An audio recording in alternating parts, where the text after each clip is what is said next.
The Congresses, among others, will assess the progress in implementation of the Federation policies, resolution and campaign, and also provide for the election of office bearers.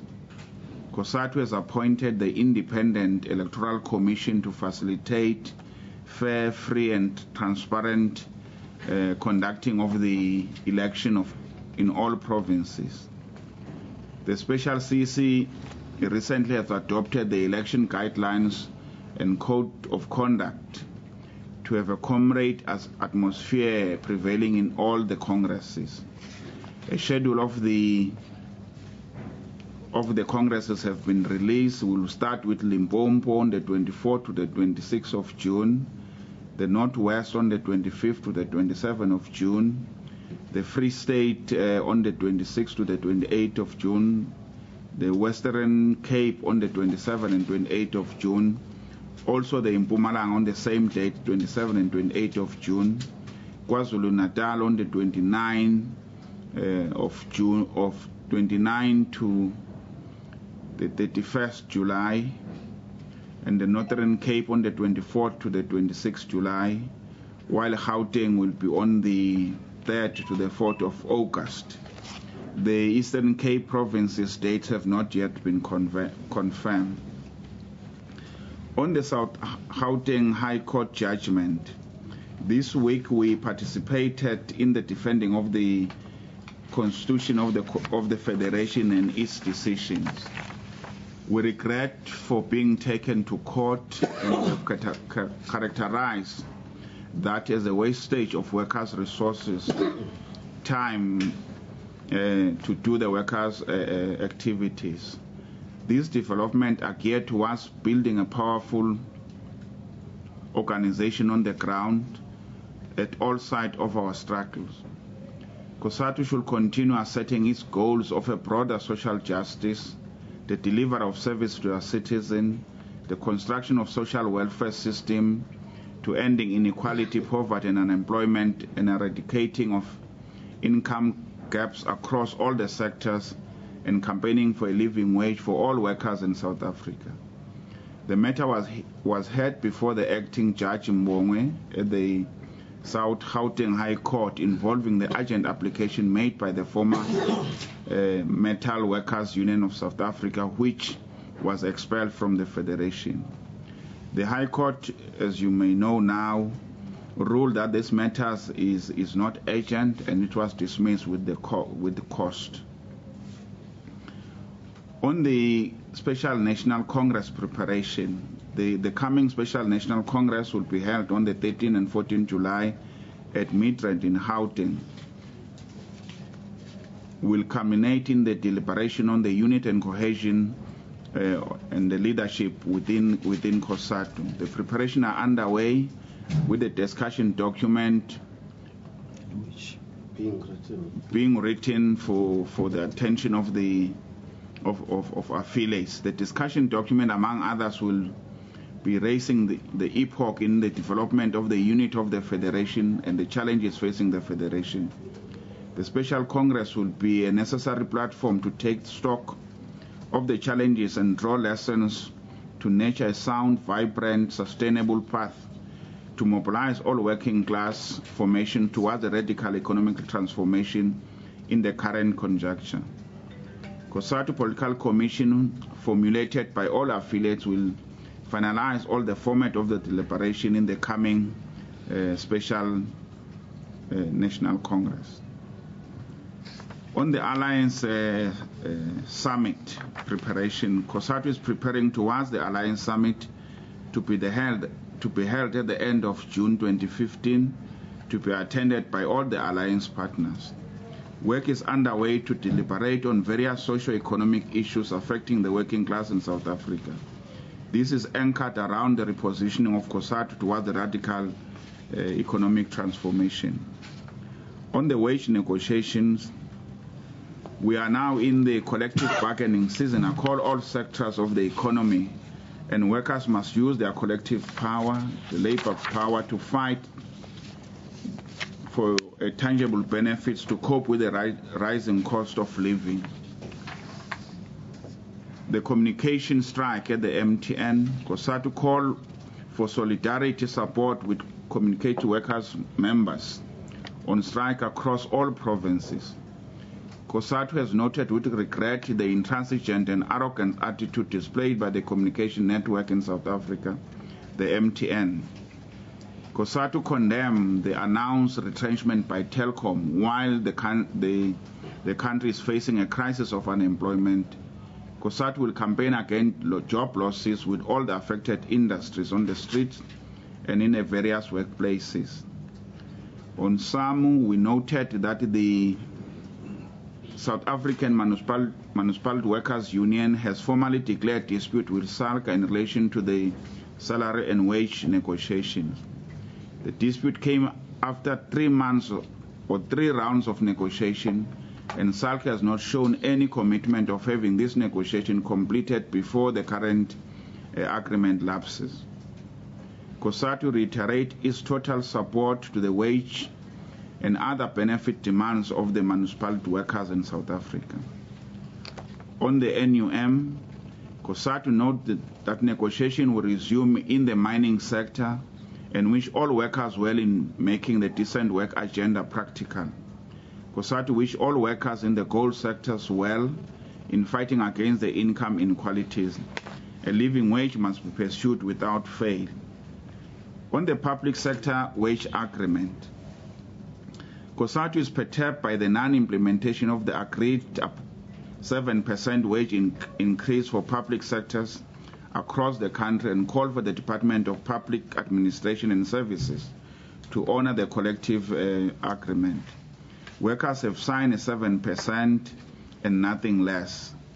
The integrity of the unit of work in South Africa across all sectors of the economy under Cosatu is a revolutionary route to be heightened at this conjuncture.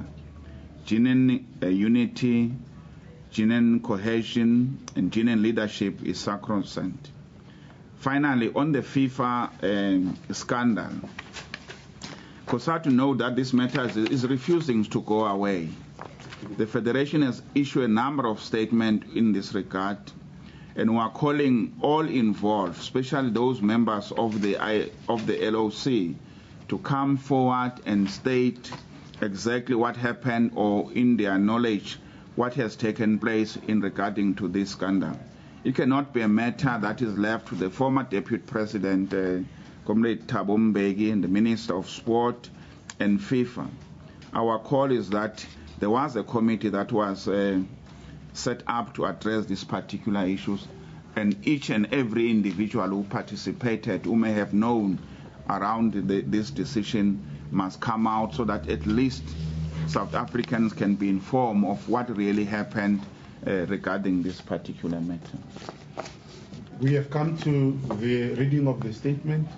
The end of the reading of the statement will allow yourself to ask questions. Firstly, there are 2 silver buttons. One is for the speaker, which is not audible from the podium. It's audible maybe from your podium. And the second silver button is for the camera. Indicate your name and also your media house. Direct your question to the national office bearers if possible. Indicate a section from the statement where your question is directed to. We grant you this opportunity. Shall we indicate by show of hands, starting from this angle? 1. Unfortunately, it's not working. That one is depressed. I think that one is activated. Okay, but we can hear you. We can hear you. Okay, Busichi Mambe, SABC News. I wanted to find out, with regards to the Special National Congress, several of your affiliates have not been attending the Central Executive Committee meeting that you have been holding the last couple of months in solidarity with NUMSA. Now, in terms of the Special National Congress next month, is there an indication that those particular affiliates will be attending? And if they don't, will this not fly in the face of the whole focus in terms of unity of this particular Congress? Second question. Yes. Good day, I'm Jana van der Merwe from Beeld newspaper. My question is also with regards to or actually to yesterday's event in the South Hudson High Court, and I would just like to ask the President whether he foresees, okay, obviously it's not going to happen in July, but November, whether he sees that there will ever be a future where NUMSA will be an affiliate of Cosatu again, whether there will be such a possibility, and if yes, how? Thank you. Last question on this round. Okay, yes, Hila. Thanks, Tahila from Calchem. Just on the public sector, both SALGA and the public sector, some the public sector unions have accused the employer of being arrogant, sending junior officials to the bargaining councils. Will this be something that you'll be raising at the Alliance Summit? And then also the issue of the gold sector negotiations. For the first time, we're seeing that there's actually going to be an independent chairperson and an independent mediator, and that was brought about largely through UMCU's insistence. Do you see a place for the NUM to work with UMCU in this round of negotiations? Thank you. We'll allow this. Last follow-up. Yesterday, after the court case, Mr. Vavi, your former General Secretary, spoke about the fact that, a Labour Federation, they're thinking of creating or forming a new Labour Federation. Do you have any thoughts on that? We'll allow the National Office Bearers to respond. NOBs. Okay, if I may kick in first, then I will start with the last question. That call made by the former General Secretary of Cosatu was not surprising. We have been informing you time and again here that since 2013 they have been working to form an alternative to Cosatu. They have been flirting with some unions and federations outside Cosatu. Fortunately, some of those federations couldn't agree with them. Some of those unions did not agree with them. The plan was initially to turn Cosatu into something else and go away with it. If that fails, split Cosatu.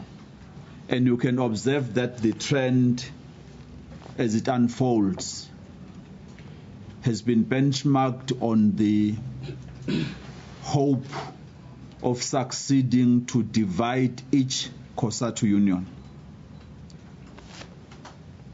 exploit existing differences and divisions in each union, and then take the other side to feed into the new federation. We can now tell you openly that's the battle we also have been fighting. When he says that federation will be born on the 13th and 14th of July 2015, which is the day of our special national congress, he is again opportunistically using the highlight of those 2 days in the country to further promote and perpetuate that agenda of the attempt to form an alternative to Cosatu. So it will fail. You can give it different names. Call it the United Front, call it a Workers' Party, call it an alternative or a new Cosatu. We just come out of the Credentials Committee meeting right now. Those who were in court, you would have observed that people were saying they should be allowed back into Cosatu so that they participate into this meeting that we are coming from.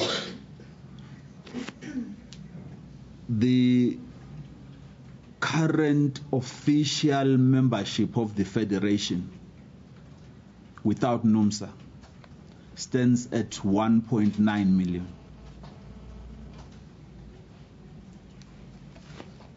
I'll leave that one. But all I am saying,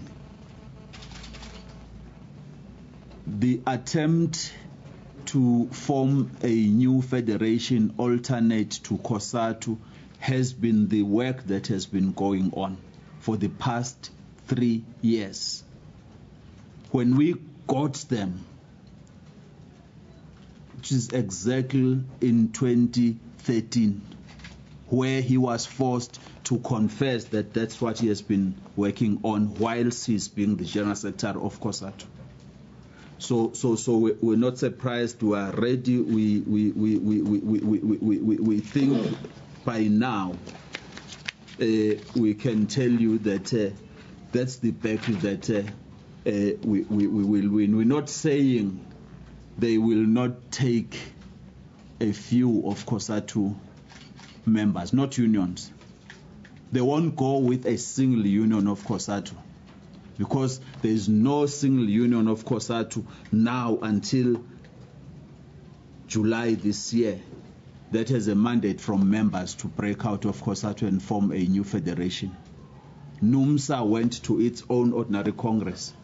Amongst these unions of Cosatu, all 19 or 18 of them, not a single one has gone to such a congress and has a mandate, which is why we've been saying members should ask leaders, where are you taking us and who gave you the mandate to take us where you want to take us? The last question I want to deal with is the first one.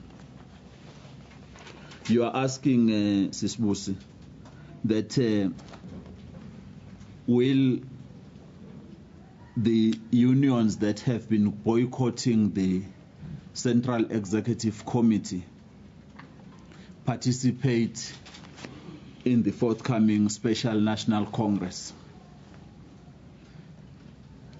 We believe they will. We believe they will in many ways. Right up to now, whilst they may not be succeeding to be at par with their affiliation fee, but they still try to pay the Cosatu fees.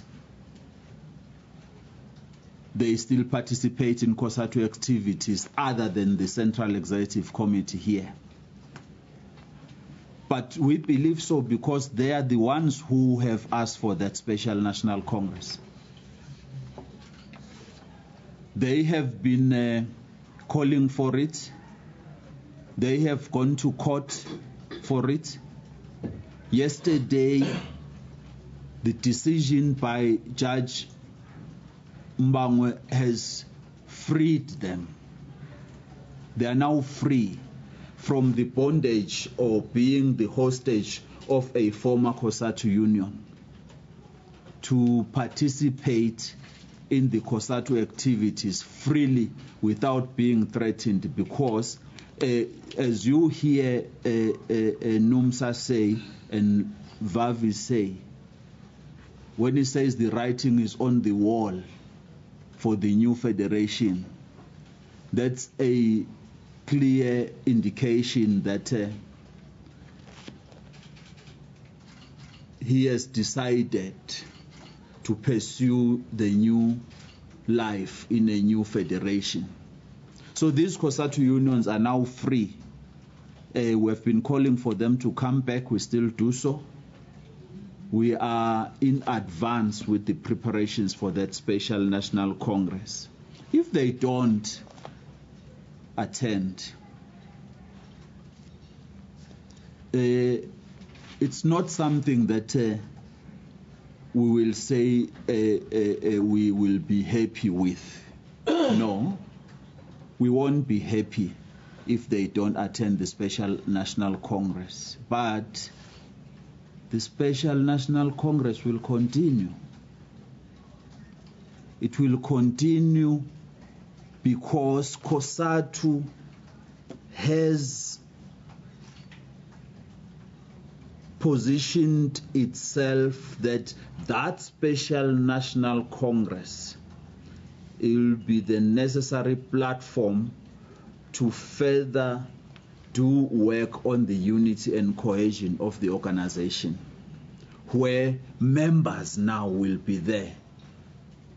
And what those Congress delegates in that special national Congress will say, it will be the Cosatu National Congress decision. It closes any other matter.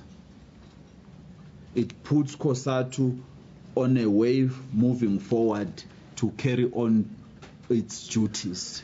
So if you miss that particular moment of the federation, don't say after the Congress, I had an issue,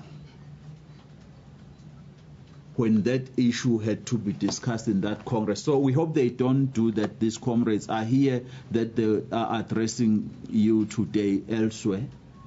We are anticipating that when NUMSA says for them the way forward is what has been pronounced, the Cosatu unions will be clear that their way forward is Cosatu, and come back to do work in Cosatu on behalf of the members. So we are looking up to them coming to participate in the Special National Congress, which they wanted, and they were given the Special National Congress. The judge was very clear yesterday. He says the court that was sitting yesterday should not have been used as a fire extinguisher by people. The judge was clear to say NUMSA has a right for its appeal to be heard at the ordinary Special National Congress, the ordinary Congress of Cosatu, the National Congress that sits in November. And he was even specific to say the Special National Congress constitutionally is convened for those issues it was decided to be convened. So issues are clear now, which is why I say, Sisbusi, our unions are free now. They don't owe NUMSA anything. NUMSA has a right to go their way. They are not an affiliate of Cosatu, but they have a right to follow their appeal internally at the ordinary Congress in November. So things are as clear as that. If anybody still say they are confused, really, I think they are lying. The problem here, we have allowed ourselves to be taken into individuals' pockets. That's the problem with South Africa. We individualize issues that much. Yes, we forget that personality cult works this way. You will work hard to build an organization like we all do all the time. And when the organization is there, we're making a mistake of thinking that we ourselves are an organization and therefore rise above the organization. When we are reminded that no, you are not the organization, Cosatu is the organization, then you want to destroy Cosatu. That's the cult of the personality. That's the danger. Which was NUM and AMCO negotiations. Well, the question was, are they going to coexist around the collective bargaining forum? As far as we know, NUM, it will go and approach these negotiations on behalf of its members. It will not be worried as to which other union is there. It will focus on a mandate given to it by its members. I don't foresee, therefore, or as this leadership, we don't foresee that there will be an issue coming out of NUM trying to say this or that union is not supposed to be here. But on this question of independent facilitator, I don't know if the chamber has agreed to that. I'm not privy. But if it is agreed, NUM as an affiliate of Cosatu, as a union that has been there for a long time negotiating with employers, it will engage with that independent facilitator. It won't be a threat to it. Yeah. Okay. Can I also respond to the question by Build? Yes, on whether, if I captured it correctly, will NUMSA ever be an affiliate of Cosatu?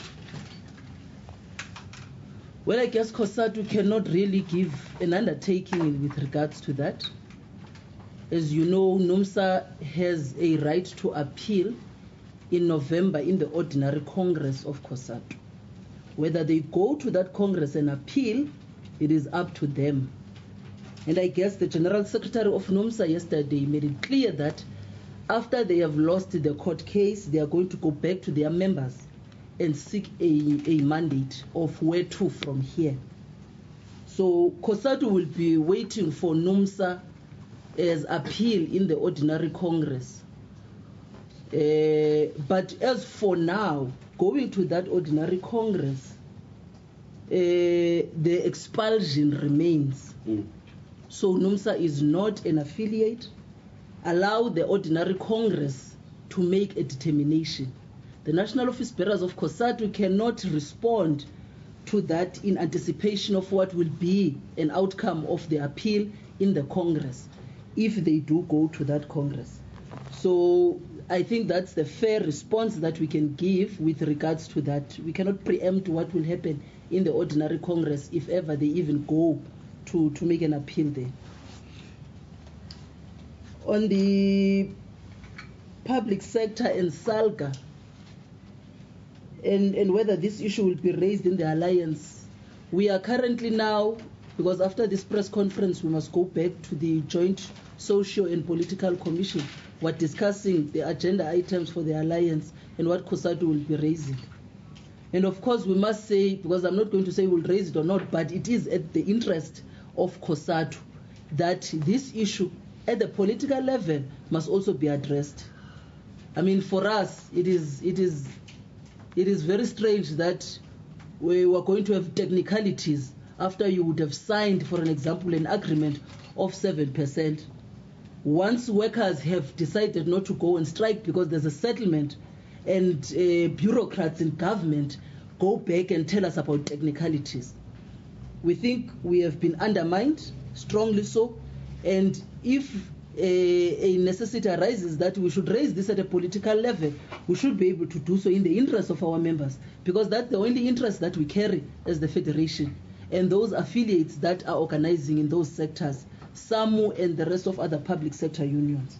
So we would not miss an opportunity to raise this as a point of frustration and with our alliance partners. Yes.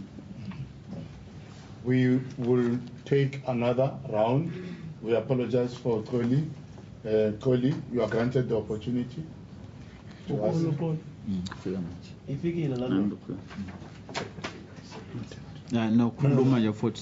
Someone keep the wires. Thank you very much. Apologies for the late arrival. Quick question regarding the recently held NUM Congress, and I think the statements made thereof by the new General Secretary of the NUM. And those are basically the statements that say there can be no unity, or the talks around unity within Cosatu cannot be held without the likes of NUMSA and, of course, the expelled General Secretary, Zolenze Makabe. What would your response be in that regard? Yeah, I think that's about all for now. Thanks. Another question. Follow up. We see you granted. Just a short one.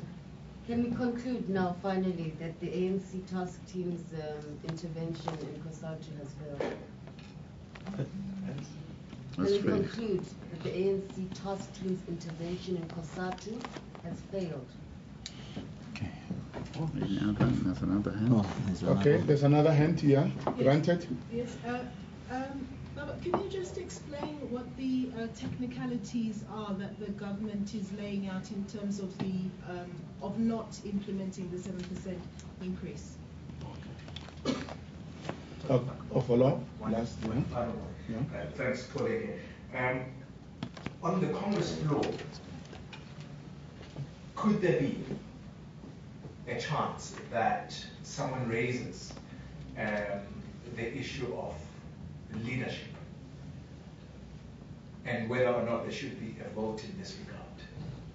Because I think the upcoming Special National Congress, the issue of election of leadership was something that is not on the agenda. But I'm just posing it as a question that, is there such a rule that from the floor it could arise that someone says there should be a leadership election, or, for example, that NUMSA should be given a chance, or even tourism about it, to come and present their case?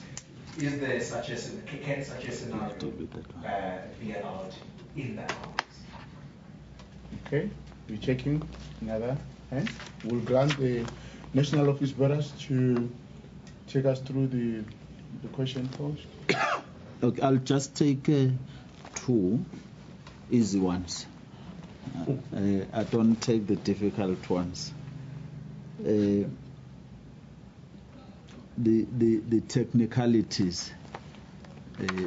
The government and the labor unions in the public service negotiated for over 7 months. And at the end of the negotiations, they reached a settlement agreement. On that settlement agreement, it was a 7% as it is well known, and 1 plus 1% of CPI in the following 2 years. The agreement ends in 2018. When government has to implement that agreement, meaning instructing payments, they then say, in the previous agreement, which ended 31 March 2015, public servants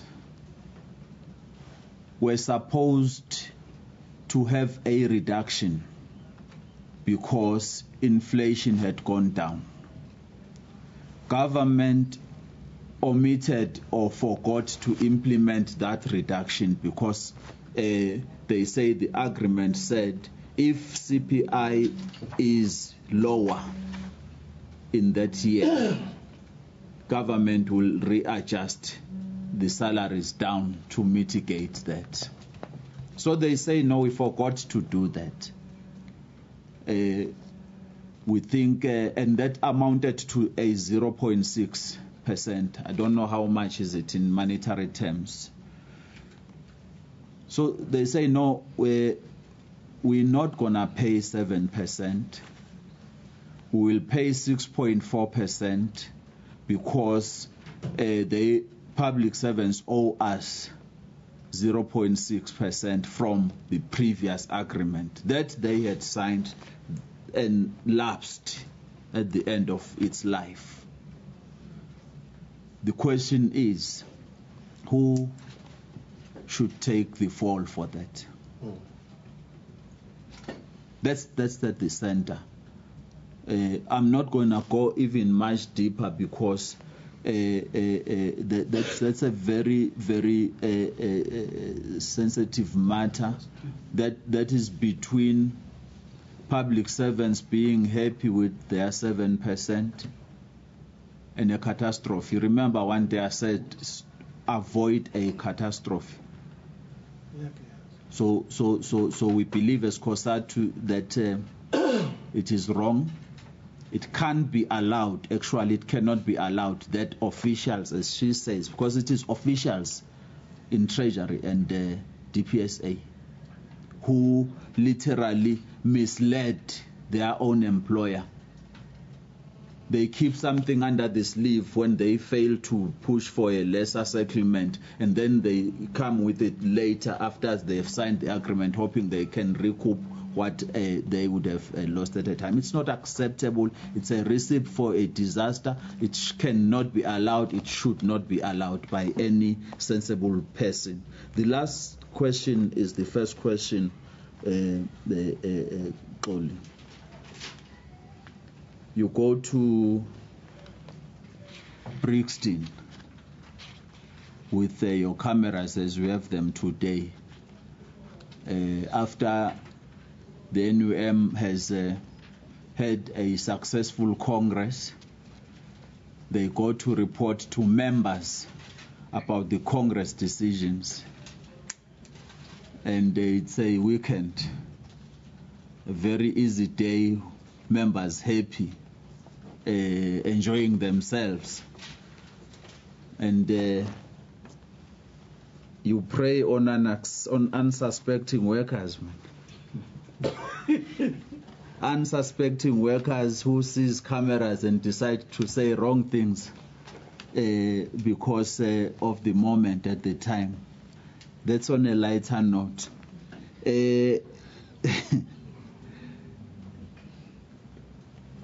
Look,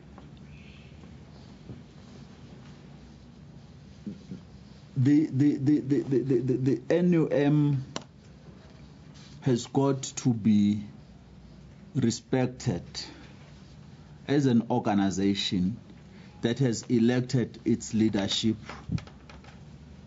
all of them, through a democratic process, and that has adopted Congress resolutions and Congress declarations that every leader of the organization pronounces according to that. And that's what matters in an organization. We think a few days now after that Congress of the Union, leaders of the Union are doing reflections on what they have said earlier and what they say today and what they will say tomorrow, minding the organization and putting the organization at the center. If you are a leader, you follow certain principles. One of those is collective leadership. Another one, you are guided by the resolutions of the organization. That's the Bible that you will hold for the next 3 years after your Congress. Every question that arises, you look at it and say, what did Congress say? And then you give an answer. Problem, once you open an angle to the media to make you say wrong things, that becomes a problem. But you learn as a leader that tomorrow I won't be tricked by a journalist to say wrong things about the positions of the organization. I want to just leave it at that, to say that we all must learn from the mistakes of the cameras like we are sitting here. So just to take it further on the in regard to the second question regarding unity and the ANC process, whether it has failed, whether we can now say we wrap it up. Unity is a process, and a very difficult process. Cosatu was born out of 4 years of unity talks. 4 years of unity talks.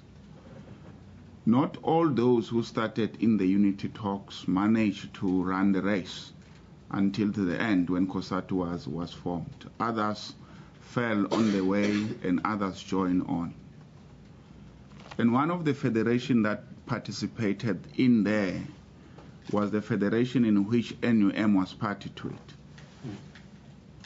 But when that federation put obstacles on the unity, NUM walked away from it and said, I can't be part of a